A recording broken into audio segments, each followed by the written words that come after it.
നാടിന് നടുക്കിയ കൊടും ക്രൂരത ചെയ്ത അഫാൻ ലഹരിക്ക് അടിമയാണെന്നാണ് പോലീസിന്റെ വിലയിരുത്തൽ. കൊടും കുറ്റവാളികളുടെ മനസ്സുമായി ഉറ്റവരെ ഉൾപ്പെടെ കൊന്നുതള്ളിയ അഫാന്റെ ലഹരി ബന്ധങ്ങൾ തേടുകയാണിപ്പോൾ പോലീസ്.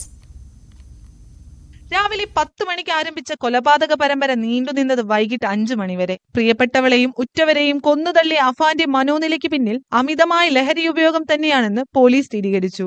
കൊടും കുറ്റവാളികളെ പോലും വെല്ലുന്ന തരത്തിലുള്ള ആസൂത്രണം.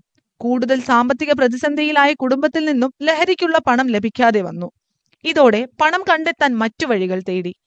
പെൺസുഹൃത്തിൽ നിന്നും പലകുറി പണം കൈപ്പറ്റി. സ്വർണ്ണാഭരണങ്ങളും ഫർസാനയിൽ നിന്ന് വാങ്ങി. മറ്റു പലരിൽ നിന്നും സാമ്പത്തിക സഹായങ്ങൾ വാങ്ങിക്കൂട്ടി. അങ്ങനെ ആഡംബര ജീവിതം. ഈ ബാധ്യതകൾ തിരിച്ചടയ്ക്കാനാവില്ലെന്ന ഘട്ടത്തിൽ വീട്ടിൽ നിരന്തരം പണം ആവശ്യപ്പെട്ട് തർക്കമുണ്ടാകുന്നു. പണം നൽകാനാകില്ലെന്ന ഉമ്മയുടെ പ്രതികരണത്തിൽ പ്രകോപിതനായ അഫാൻ പിന്നീട് നടത്തിയത് മൃഗീയമായ കൊലപാതകങ്ങൾ.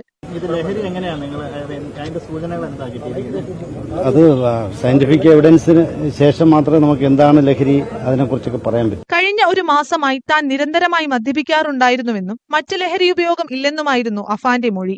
ഇതോടെ നടത്തിയ പ്രാഥമിക പരിശോധനയിൽ അഫാൻ ലഹരി ഉപയോഗിച്ചതായി കണ്ടെത്തി. ഏത് തരം ലഹരിയാണ് ഉപയോഗിച്ചതെന്ന് തുടർ പരിശോധനയിലൂടെ മാത്രമേ വ്യക്തമാകൂ.